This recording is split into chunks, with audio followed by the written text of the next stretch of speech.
नमस्कार।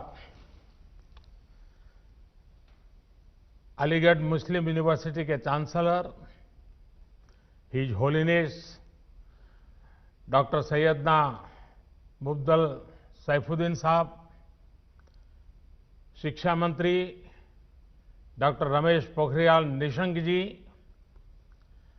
शिक्षा राज्य मंत्री श्रीमान संजय धोत्रे जी, वाइस चांसलर भाई तारिक मंसूर जी, सभी प्रोफेसर्स, स्टाफ, इस कार्यक्रम में जुड़े एएमयू के हजारों छात्र छात्राएं, एएमयू के लाखों एलुमनाई, अन्य महानुभाव और साथियों, सबसे पहले मैं आप सभी का आभार व्यक्त करना चाहता हूं।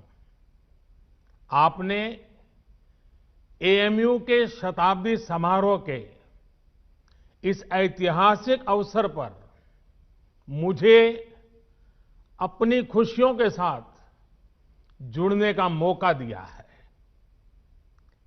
मैं तस्वीरों में देख रहा था, century gate, social science department, mass communication, तमाम विभागों की बिल्डिंग्स को खूबसूरती से सजाया गया है। ये सिर्फ बिल्डिंग नहीं है, इनके साथ शिक्षा का जो इतिहास जुड़ा है वो भारत की अमूल्य धरोहर है। आज एएमयू से तालीम लेकर निकले सारे लोग भारत के सर्वश्रेष्ठ स्थानों पर और संस्थानों में नहीं, बल्कि दुनिया के सैकड़ों देशों में छाए हुए हैं। मुझे विदेश यात्रा के दौरान अक्सर यहां के एलुमनाई मिलते हैं जो बहुत गर्व से बताते हैं कि मैं एएमयू से पढ़ा हूं। एएमयू के एलुमनाई कैंपस से अपने साथ हंसी मजाक और शेरो शायरी का एक अलग अंदाज लेकर आते हैं। वो दुनिया में कहीं भी हो, भारत की संस्कृति का प्रतिनिधित्व करते हैं। प्राउड अलीग्स, यही कहते हैं ना आप लोग। पार्टनर्स, आपके इस गर्व की वजह भी है। अपने 100 वर्ष के इतिहास में एएमयू ने लाखों जीवन को तराशा है, संवारा है, एक आधुनिक और वैज्ञानिक सोच दी है, समाज के लिए, देश के लिए कुछ करने की प्रेरणा जगाई है। मैं सभी के नाम लूंगा तो समय शायद बहुत कम पड़ जाएगा। एएमयू की ये पहचान, इस सम्मान का आधार उसके वो मूल्य रहे हैं जिन पर सर सैयद अहमद खान द्वारा इस संस्थान की स्थापना की गई है। ऐसे प्रत्येक छात्र छात्रा और इन 100 वर्षों में एएमयू के माध्यम से देश की सेवा करने वाले प्रत्येक टीचर प्रोफेसर का भी मैं अभिनंदन करता हूं। अभी कोरोना के इस संकट के दौरान भी एएमयू ने जिस तरह समाज की मदद की वो अभूतपूर्व है। हजारों लोगों का मुफ्त टेस्ट करवाना, आइसोलेशन वार्ड बनाना, प्लाज्मा बैंक बनाना और पीएम केयर फंड में एक बड़ी राशि का योगदान देना समाज के प्रति आपके दायित्वों को पूरा करने की गंभीरता को दिखाता है। अभी कुछ दिन पहले ही मुझे चांसलर डॉक्टर सैयदना साहब की चिट्ठी भी मिली है। उन्होंने वैक्सीनेशन ड्राइव में भी हर स्तर पर सहयोग देने की बात कही है। देश को सर्वोपरि रखते हुए ऐसे ही संगठित प्रयासों से आज भारत कोरोना जैसी वैश्विक महामारी का सफलता से मुकाबला कर रहा है। साथियों, मुझे बहुत सारे लोग बोलते हैं कि एएमयू कैंपस अपने आप में एक शहर की तरह है। अनेकों डिपार्टमेंट्स, दर्जनों हॉस्टल्स, हजारों टीचर्स, प्रोफेसर्स, लाखों स्टूडेंट्स के बीच एक मिनी इंडिया भी नजर आता है। एएमयू में भी एक तरफ उर्दू पढ़ाई जाती है तो हिंदी भी, अरबी पढ़ाई जाती है तो यहां संस्कृत की शिक्षा का भी एक सदी पुराना संस्थान है। यहां की लाइब्रेरी में कुरान की मैन्युस्क्रिप्ट है तो गीता रामायण के अनुवाद भी उतने ही सहज कर रखे गए हैं। ये विविधता एएमयू कैसे और एएमयू जैसे प्रतिष्ठित संस्थान की ही सिर्फ नहीं, देश की भी ताकत है। हमें इस शक्ति को न भूलना है, न ही इसे कमजोर पड़ने देना है। एएमयू के कैंपस में एक भारत श्रेष्ठ भारत की भावना दिनों दिन मजबूत होती रहे, हमें मिलकर इसके लिए काम करना है। साथियों, बीते 100 वर्षों में एएमयू ने दुनिया के कई देशों से भारत के संबंधों को सशक्त करने का भी काम किया है। उर्दू, अरबी और फारसी भाषा पर यहां जो रिसर्च होती है, इस्लामिक साहित्य पर जो रिसर्च होती है, वो समूचे इस्लामिक वर्ल्ड के साथ भारत के सांस्कृतिक रिश्तों को नई ऊर्जा देती है। मुझे बताया गया है कि अभी लगभग 1000 विदेशी स्टूडेंट्स हमारे यहां एएमयू में पढ़ाई कर रहे हैं। ऐसे में एएमयू की ये भी जिम्मेदारी है कि हमारे देश में जो अच्छा है, जो बेहतरीन है, जो देश की ताकत है, वो देखकर, वो सीखकर, उसकी यादें लेकर के ये छात्र अपने अपने देशों में जाएं। क्योंकि एएमयू में जो भी बातें वो सुनेंगे, देखेंगे, उसके आधार पर वो राष्ट्र के तौर पर भारत की आइडेंटिटी से जोड़ेंगे। इसलिए आपके संस्थान पर एक तरह से दोहरी जिम्मेदारी है, अपना रिस्पेक्ट बढ़ाने की और अपनी रिस्पॉन्सिबिलिटी बखूबी निभाने की। आपको एक तरफ अपनी यूनिवर्सिटी की सॉफ्ट पावर को और निखारना है और दूसरी तरफ नेशन बिल्डिंग के अपने दायित्व को निरंतर पूरा करना है। मुझे विश्वास है एएमयू से जुड़ा प्रत्येक व्यक्ति, प्रत्येक छात्र छात्रा अपने कर्तव्यों को ध्यान में रखते हुए ही आगे बढ़ेगा।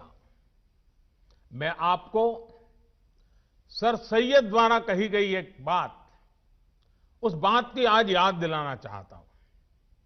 उन्होंने कहा था, अपने देश की चिंता करने वाले का पहला और सबसे बड़ा कर्तव्य है कि वो सभी लोगों के कल्याण के लिए कार्य करे, भले ही लोगों की जाति, मत या मजहब कुछ भी हो। साथियों, अपनी इस बात को विस्तार देते हुए सर सैयद ने एक उदाहरण भी दिया था।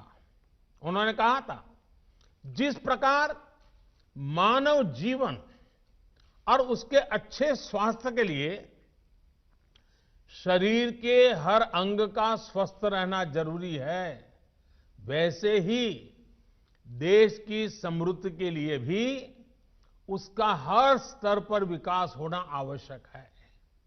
साथियों, आज देश भी उस मार्ग पर बढ़ रहा है जहां प्रत्येक नागरिक को बिना किसी भेदभाव देश में हो रहे विकास का लाभ मिले। देश आज उस मार्ग पर बढ़ रहा है जहां का प्रत्येक नागरिक संविधान से मिले अपने अधिकारों को लेकर निश्चिंत रहे, अपने भविष्य को लेकर के निश्चिंत रहे। देश आज उस मार्ग पर बढ़ रहा है जहां मजहब की वजह से कोई पीछे न छूटे, सभी को आगे बढ़ने के समान अवसर मिले, सभी अपने सपने पूरे करें। सबका साथ, सबका विकास, सबका विश्वास, यह मंत्र इसका मूल आधार है। देश की नीयत और नीतियों में यही संकल्प झलकता है। आज देश गरीबों के लिए जो योजनाएं बना रहा है, जो बिना किसी मत मजहब के भेद के हर वर्ग तक पहुंच रही हैं, बिना किसी भेदभाव 40 करोड़ से ज्यादा गरीबों के बैंक खाते खुले, बिना किसी भेदभाव 2 करोड़ से ज्यादा गरीबों को पक्के घर दिए गए, बिना किसी भेदभाव 8 करोड़ से ज्यादा महिलाओं को गैस कनेक्शन मिला, बिना किसी भेदभाव कोरोना के इस समय में 80 करोड़ देशवासियों को मुफ्त अन्न सुनिश्चित किया गया, बिना किसी भेदभाव आयुष्मान योजना के तहत 50 करोड़ लोगों को 5 लाख रुपए तक का मुफ्त इलाज संभव हुआ। जो देश का है वो हर देशवासी का है और इसका लाभ हर देशवासी को मिलना ही चाहिए। हमारी सरकार इसी भावना के साथ काम कर रही है। साथियों, कुछ दिन पहले मेरी मुलाकात अलीगढ़ मुस्लिम यूनिवर्सिटी के ही एक एल्यूमनाई से हुई थी। वो एक इस्लामिक स्कॉलर भी है। उन्होंने एक बहुत इंटरेस्टिंग बात मुझे बताई जो मैं आपसे भी शेयर करना चाहता हूं। स्वच्छ भारत मिशन के तहत जब देश में 10 करोड़ से ज्यादा शौचालय बने तो इसका लाभ सभी को हुआ। ये शौचालय भी बिना भेदभाव ही बने थे, लेकिन एक उसका एस्पेक्ट ऐसा जिनकी उतनी चर्चा नहीं हुई है और न ही एकेडमिक वर्ल्ड का इस पर उतना ध्यान गया है। मैं चाहता हूं कि अलीगढ़ मुस्लिम यूनिवर्सिटी का भी हर स्टूडेंट इस पर गौर करे। मेरे साथियों, एक समय था जब हमारे देश में मुस्लिम बेटियों का ड्रॉप आउट रेट, शिक्षा में से ड्रॉप आउट रेट 70% से ज्यादा था, 70% से ज्यादा था।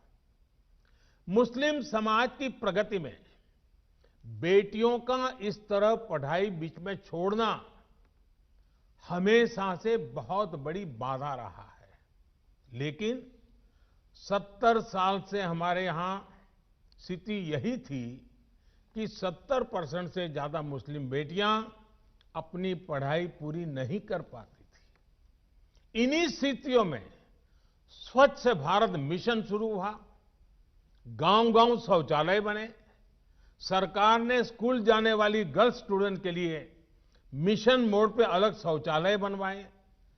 आज देश के सामने क्या स्थिति है? पहले मुस्लिम बेटियों का जो स्कूल ड्रॉप आउट रेट 70% से ज्यादा था, वो अब घटकर करीब करीब 30% रह गया है। पहले लाखों मुस्लिम बेटियां शौचालय की कमी की वजह से पढ़ाई छोड़ देती थी। अब हालात बदल रहे हैं। मुस्लिम बेटियों का ड्रॉप रेट कम से कम हो, इसके लिए केंद्र सरकार निरंतर प्रयास कर रही है। आपकी अलीगढ़ मुस्लिम यूनिवर्सिटी में भी स्कूल ड्रॉप आउट छात्र छात्राओं के लिए ब्रिज कोर्स चलाया जा रहा है। और अभी मुझे एक और बात बताई गई है जो बहुत अच्छी लगी है। एएमयू में अब फीमेल स्टूडेंट्स की संख्या बढ़कर 35% हो गई है। मैं आप सबको बधाई देना चाहूंगा। मुस्लिम बेटियों की शिक्षा पर, उनके सशक्तिकरण पर सरकार का बहुत ध्यान है। पिछले 6 साल में सरकार द्वारा करीब करीब 1 करोड़ मुस्लिम बेटियों को स्कॉलरशिप दी गई है। साथियों, जेंडर के आधार पर भेदभाव न हो, सबको बराबर अधिकार मिले, देश के विकास का लाभ सबको मिले, ये एएमयू की स्थापना की प्राथमिकताओं में था। आज भी एएमयू के पास ये गौरव है कि इसकी फाउंडर चांसलर की जिम्मेदारी बेगम सुल्तान ने संभाली थी। 100 साल पहले की परिस्थितियों में ये किया जाना कितना बड़ा काम था, इसका अंदाज लगाया जा सकता है। आधुनिक मुस्लिम समाज के निर्माण का जो प्रयास उस समय शुरू हुआ था, 3 तलाक जैसी कुप्रथा का अंत करके देश ने आज उसे आगे बढ़ाया है। साथियों, पहले ये कहा जाता था कि अगर एक महिला शिक्षित होती है तो पूरा परिवार शिक्षित हो जाता है। ये बात सही है, लेकिन परिवार की शिक्षा के आगे भी इसके गहरे मायने हैं। महिलाओं को शिक्षित इसलिए होना है ताकि वो अपने अधिकारों का सही इस्तेमाल कर सके, अपना भविष्य खुद तय कर सके। एजुकेशन अपने साथ लेकर के आती है एम्प्लॉयमेंट और एंटरप्रेन्योरशिप। एम्प्लॉयमेंट और एंटरप्रेन्योरशिप अपने साथ लेकर आते हैं इकोनॉमिक इंडिपेंडेंस। इकोनॉमिक इंडिपेंडेंस में होता है एम्पावरमेंट। एक एम्पावर्ड वुमेन का हर स्तर पर, हर फैसले में उतना ही बराबर का योगदान होता है जितना किसी और का। फिर चाहे बात परिवार को डायरेक्शन देने की हो या फिर देश को डायरेक्शन देने की। आज जब मैं आपसे बात कर रहा हूं तो देश की अन्य शिक्षा संस्थाओं से भी कहूंगा कि ज्यादा से ज्यादा बेटियों को शिक्षा में जोड़े और उन्हें सिर्फ एजुकेशन ही नहीं बल्कि हायर एजुकेशन तक लेकर के जाएं। साथियों, एएमयू ने हायर एजुकेशन में अपने कंटेम्पररी करिकुलम में उससे बहुतों को आकर्षित किया है। आपकी यूनिवर्सिटी में इंटर डिसिप्लिनरी विषय पहले से पढ़ाए जाते हैं। अगर कोई छात्र साइंस में अच्छा है और उसे हिस्ट्री भी अच्छी लगती है तो ऐसी मजबूरी क्यों हो कि वो किसी एक को ही चुन सके। यही भावना नई राष्ट्रीय शिक्षा नीति में है, न्यू एजुकेशन पॉलिसी में है। इसमें 21वीं सदी में भारत के स्टूडेंट्स की जरूरतों, उसके इंटरेस्ट को सबसे ज्यादा ध्यान में रखा गया है। हमारे देश का युवा नेशन फर्स्ट के आह्वान के साथ देश को आगे बढ़ाने के लिए प्रतिबद्ध है। वो नए नए स्टार्टअप्स के जरिए देश की चुनौतियों का समाधान निकाल रहा है। रेशनल थिंकिंग और साइंटिफिक आउटलुक उनकी पहली प्रायोरिटी है। राष्ट्रीय शिक्षा नीति में भारत के युवाओं की इसी एस्पिरेशंस को प्राथमिकता दी गई है। हमारी कोशिश ये भी है कि भारत का एजुकेशन इकोसिस्टम दुनिया के आधुनिक शिक्षा व्यवस्थाओं में से एक बने। नई नेशनल एजुकेशन पॉलिसी में जो मल्टीपल एंट्री है, एग्जिट पॉइंट की व्यवस्था है, उससे स्टूडेंट्स को अपनी शिक्षा के बारे में फैसले लेने में आसानी हो गई। हर एग्जिट ऑप्शन के बाद उन्हें एप्रोप्रिएट सर्टिफिकेट भी दिया जाएगा। ये स्टूडेंट्स को पूरे कोर्स की फीस की चिंता किए बिना अपना फैसला लेने की आजादी होगी। साथियों, सरकार हायर एजुकेशन में नंबर ऑफ एनरोलमेंट्स बढ़ाने और सीटें बढ़ाने के लिए भी लगातार काम कर रही है। वर्ष 2014 में हमारे देश में 16 आईआईटीज थी, 16। आज 23 आईआईटीज हैं, 23। वर्ष 2014 में हमारे देश में 9 ट्रिपल आईटीज थी, 9 ट्रिपल आईटीज थी। आज 25 ट्रिपल आईटीज हैं। वर्ष 2014 में हमारे यहां 13 आईआईएम्स थे, आज 20 आईआईएम्स हैं। मेडिकल एजुकेशन को लेकर भी बहुत काम किया गया है। 6 साल पहले तक देश में सिर्फ 7 एम्स थे, आज देश में 22 एम्स हैं। शिक्षा चाहे ऑनलाइन हो या ऑफलाइन, सभी तक पहुंचे, बराबरी से पहुंचे, सभी का जीवन बदले, हम इसी लक्ष्य के साथ काम कर रहे हैं। साथियों, एएमयू के 100 साल पूरे होने पर मेरी आप सभी युवा पार्टनर्स से कुछ और अपेक्षाएं भी हैं। क्यों न 100 साल के इस मौके पर एएमयू के 100 हॉस्टल्स एक एक्स्ट्रा करिकुलर टास्क करें। ये टास्क देश की आजादी के 75 साल पूरे होने से जुड़े हों। जैसे एएमयू के पास इतना बड़ा इनोवेटिव और रिसर्च ओरिएंटेड टैलेंट है, क्यों न हॉस्टल के छात्र ऐसे स्वतंत्रता संग्राम के सेनानियों पर रिसर्च करके उनके जीवन को देश के सामने लाए, जिनके बारे में अभी उतनी जानकारी नहीं है।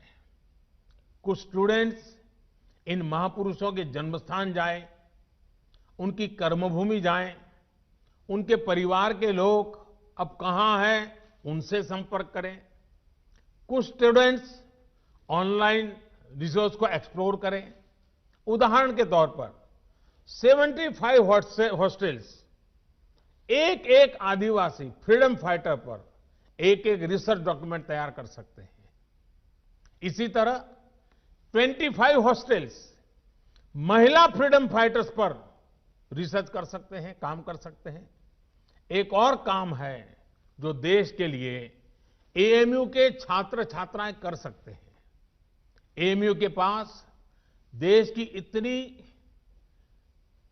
बेशकीमती प्राचीन पांडुलिपियां हैं। ये सब हमारी सांस्कृतिक धरोहर है।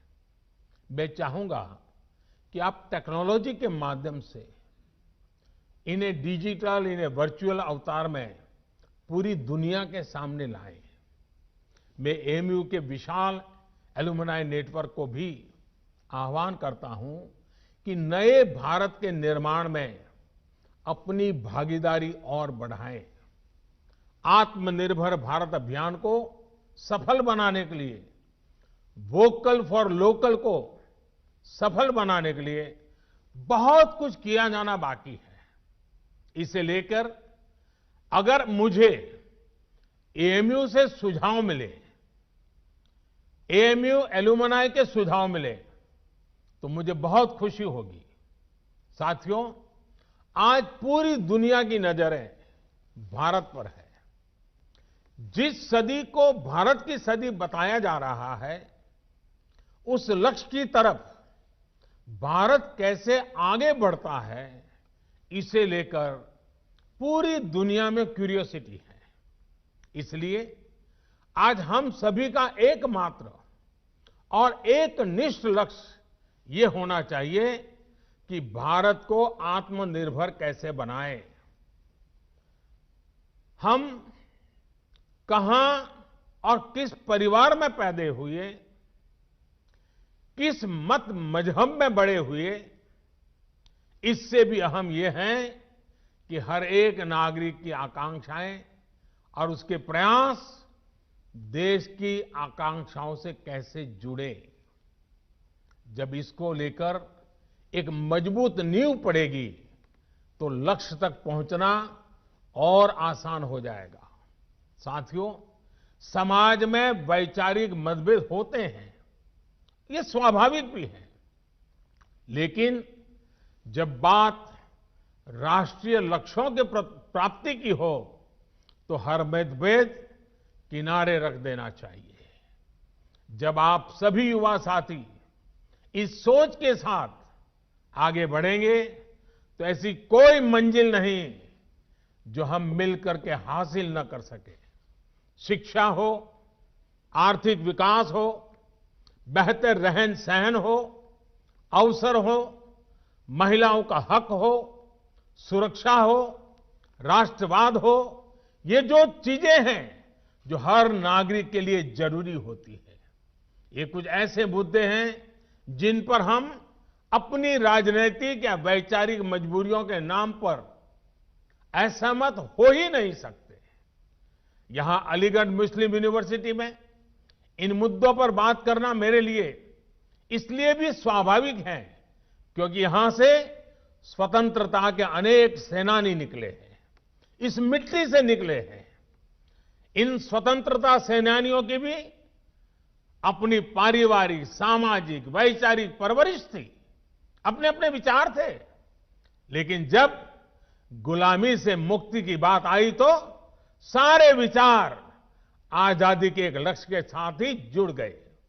साथियों, हमारे पूर्वजों ने जो आजादी के लिए किया वही काम अब आपको, युवा पीढ़ी को नए भारत के निर्माण के लिए करना है। जैसे आजादी एक कॉमन ग्राउंड थी, वैसे ही नए भारत के लिए हमें एक कॉमन ग्राउंड पर काम करना है। नया भारत आत्मनिर्भर होगा, हर प्रकार से संपन्न होगा तो लाभ भी सभी 130 करोड़ से ज्यादा देशवासियों को होगा। ये विमर्श समाज के हर हिस्से तक पहुंचे, ये काम आप कर सकते हैं, युवा साथी कर सकते हैं। साथियों, हमें समझना होगा कि सियासत सोसाइटी का एक अहम हिस्सा है, लेकिन सोसाइटी में सियासत के अलावा भी दूसरे मसले हैं। सियासत और सत्ता की सोच से बहुत बड़ा, बहुत व्यापक किसी भी देश का समाज होता है। पॉलिटिक्स के ऊपर भी समाज को आगे बढ़ाने के लिए बहुत स्पेस होती है।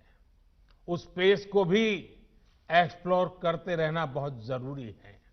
ये काम हमारे एएमयू जैसे कैंपस कर सकते हैं, आप सभी कर सकते हैं।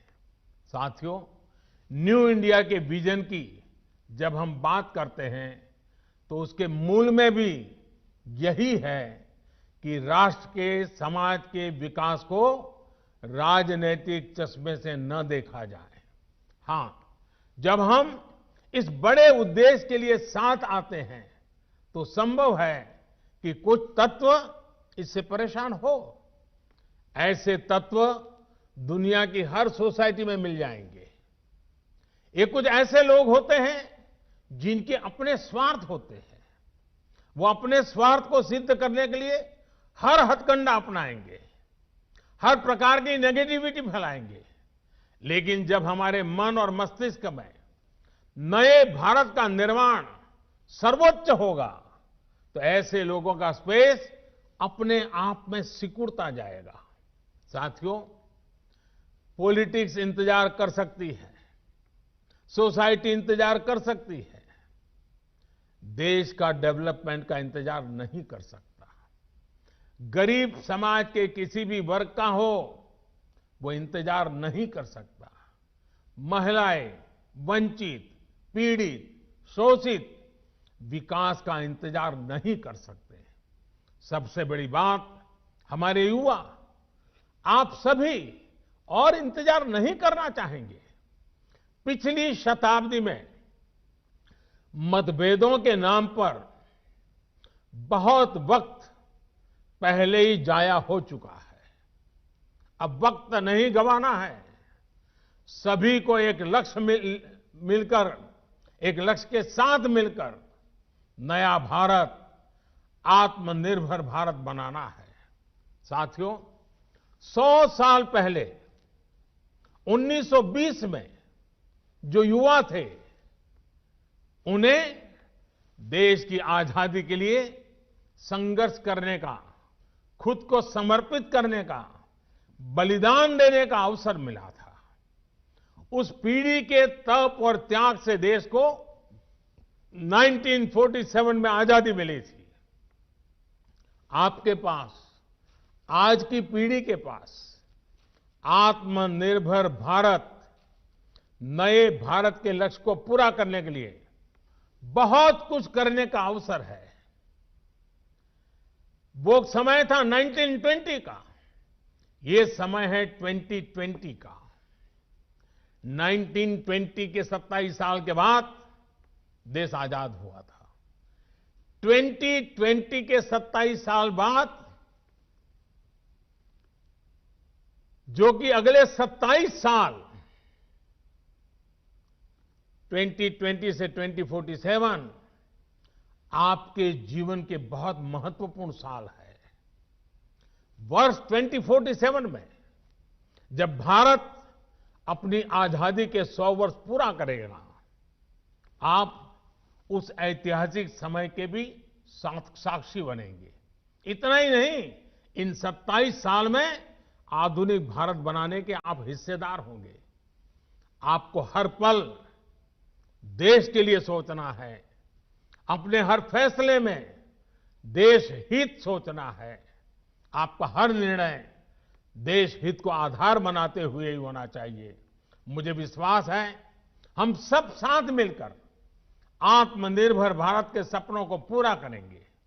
हम सब मिलकर देश को विकास की नई ऊंचाइयों पर पहुंचाएंगे। आप सभी को एएमयू के 100 वर्ष होने पर फिर से एक बार बहुत बहुत बधाई देता हूं। और इन 100 साल में जिन जिन महापुरुषों ने इस संस्थान की गरिमा को नई ऊंचाई पर ले जाने के लिए निरंतर प्रयास किया है, आज उनका भी पुण्य स्मरण करता हूं, उन सबका भी आदर करता हूं। और फिर एक बार आज के इस पवित्र अवसर से भविष्य के लिए अनेक अनेक शुभकामनाएं देता हूं। विश्व भर में फैले हुए अलुमनाई को भी मैं उत्तम स्वास्थ्य के लिए एक शुभकामना करता हूं, उनके उत्तम भविष्य के लिए भी शुभकामनाएं करता हूं। और एएमयू के भी उत्तम भविष्य के लिए अनेक अनेक शुभकामनाओं के साथ मैं आपको विश्वास दिलाता हूं कि ये सरकार आपकी प्रगति के लिए, आपके सपनों को साकार करने के लिए हम भी कभी पीछे नहीं रहेंगे। इसी एक विश्वास के साथ आपका बहुत बहुत धन्यवाद, बहुत बहुत धन्यवाद।